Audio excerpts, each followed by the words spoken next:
So can you brief little bit what is this? Can I what? Brief little bit what is this? Like this is a chamber, yeah? Yeah, this is the chlorine contact tank.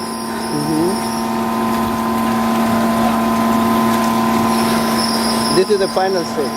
Yes. Okay. And what this one? That is a sludge. Yeah, well, this is the settling tank. All the sludge. Yeah, we take the sludge off of here and it goes into there. So what they are use of the sludge? As a fertilizer or something? Yeah.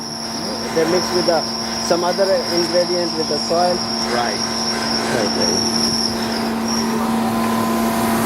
And these are how many chambers? 2.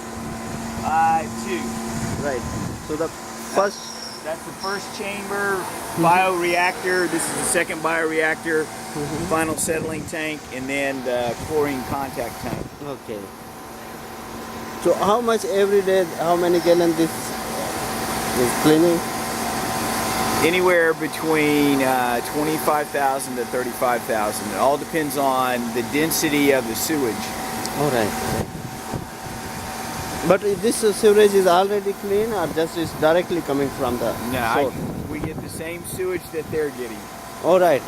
Yeah, no, this So, isn't. so they are like you are comparing with the. Yeah, exactly. That's why we're doing it here. That's the city laboratory right there. Okay, so they are taking the sample from here, and then also there. They have in the past. That's what we did a test. We ended up with a third less sludge coming out of our system than out of theirs. All right. Yeah. So you are also working with the AWS? Yeah, no, I run AWS. Right. Yeah. So what do you want to say about this some other technology? What's you are?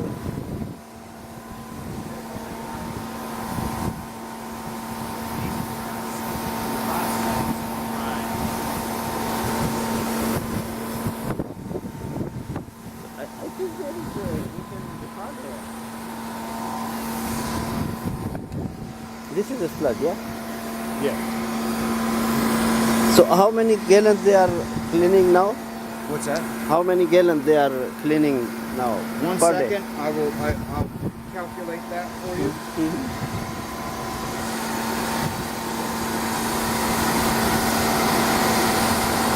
30,000 gallons a day is what I'm pushing through this right now. Okay. Can you give some brief? I am recording this video.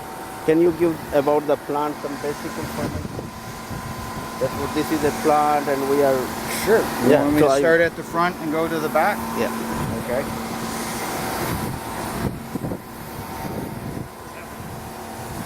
Doing some video. Oh.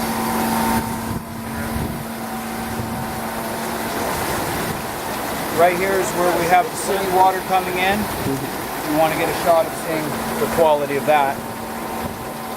The water that's coming in is coming straight from the city, going through a screening system. Comes in right there through a meter. It's after cleaning. This is going After to the initial screening, Okay. it's coming in. It's a first stage, The- primary the stage. First, it's the big heavy coarse stuff, Right. and then the smaller than 3 millimeters or 1/8 of an inch goes into the system. Here's our bioreaction tank number 1 with the media inside, air diffusers beneath, feeding oxygen to the biologic growth that's occurring in here. Right. It travels through this bulkhead over into bioreaction tank number 2. This is where the oxidation is happening, where it's breaking down, it's oxidizing everything. This is where the nitrification, the breaking down of the nitrogen is happening. Through here, when it's finished with this,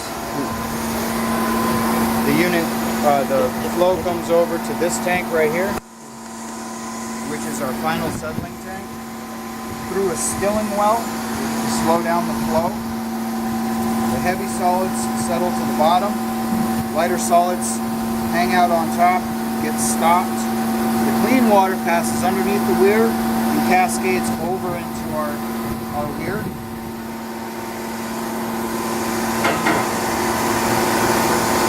Right now we're using chlorine tabs to cut down on algae buildup. But it's killing the bacteria. It is killing some of it for a little while. As the water comes through here, then it goes into our chlorine contact tank. If you need to have chlorine contact, this is where we would be injecting the chlorine. The water travels through the baffle system. The clean water is now going out over down through the hose, and for our sake, it's going back into the city. On this tank right here, what we're doing with this is a hydrocyclone. This one. This right here is a hydrocyclone. What we're doing is we're pulling all the heavy material off the bottom of the settling tank, running it through the hydrocyclone. With centrifugal force, the heavy solids drop down and get deposited into the sludge tank. The lighter, cleaner water goes back to the first BRT tank number 1.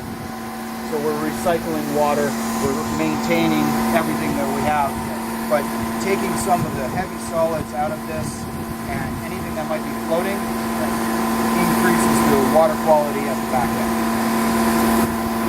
So this water will get used for agriculture, right? Yes. And this technology is useful for which I understand, like a hospital.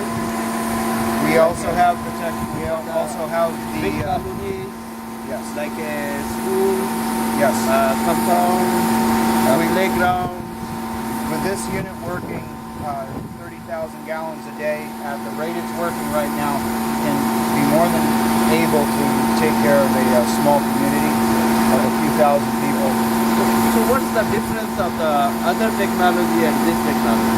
The activated sludge technology, the older technology, this has a very smaller footprint. This is capable of being literally lifted up from here, put on a vehicle, and transported to wherever you need it. Any kind of emergency. Any kind of emergency, a disaster, you can take conditions, for example, an earthquake. In California, they have a huge earthquake. They will set up all the porta potties and stuff of that sort. Well, they have to truck that waste out. Here, they can actually take that waste and process it to the level that can actually be discharged back into a stream or a river. So do you think that the sludge that is stored here, that used for the agriculture, like a fertilizer or Yes. something, You so can- there is no bacteria or any harm done? I am not sure about that. I would think that you might want to run the sludge through a heating system to bring it above 175 degrees. That would definitely make sure that there would be no pathogens in that. Alright. So they make some kind of brakes or logs for agriculture, or just they directly from that? There's a number of applications that you could use that for, depending on the type of aggregate you use. You could use it for bricks. You very well could use it for straight fertilizer. Even the heavy screening, you can mix that with the sludge and use it as compost. Mix it with soil, let it set for a while, let it degrade, and that would be great fertilizer for crops. So what do you think the all equipment they are used there, that is the United States, yeah? All manufacturers, all this kind of equipment and other technology, that will, everything is from the United States. Everything that you find on here can be found around the world. Alright. We use WEG products for our controllers and for our motors, which it's an international company. You find those all over the world. Hydrocyclones are mainly used in the mining, so that can be found anywhere that there's mining. And it's pumps. The beauty of our system is the simplicity and how efficient it is. How the warranty of this equipment, like, do you think that it's durable for like a 10 years or 20 years? Investment if somebody will buy and that This unit right here, with the quality that it's being built and the coatings that we have, I am completely confident is a minimum of 15 to 25 years of healthy service without damage or dings, maybe some external touch-up of paint. Which part is the sensitive part that they have to be replaced after 6 months or 1 year, or some membrane or some kind of other equipment they need to replace? I've been running this for over 6 months now, and I have not had to replace any core material on this. We've done some experiments where we've changed out a few things. The weakest part would probably be the electrical system. Everything else is extremely sturdy and robust. So what do you recommend about the staff if we will invite some people for training? How much time the training is required, and which type of skill they have? The people, they are engineer, or civil engineer, or electrical, or their training will be like 3 months or 6 months, and then they can go in their own countries and operate there. Again, the beautiful part about the system is the simplicity, and that fact that we have made this very user-friendly, very operator-friendly. The training would be no more than a week. I would have to check with JD, but I can train somebody in a few days on the basic operation of how to run this. The chemistry and the science behind it might take a little longer, but an operator does not need to know that. A basic operator can come in and within a week be able to operate this on their own and troubleshoot certain problems. So for how many samples every day you collect for the water sample that for analysis in the laboratory? When we first started this unit, we were taking samples every single day for 45 days. We're now sampling once a week. Take it to the laboratory. We test for bio-oxygen demand, BOD, total suspended solids, TSS, ammonia, and phosphorus.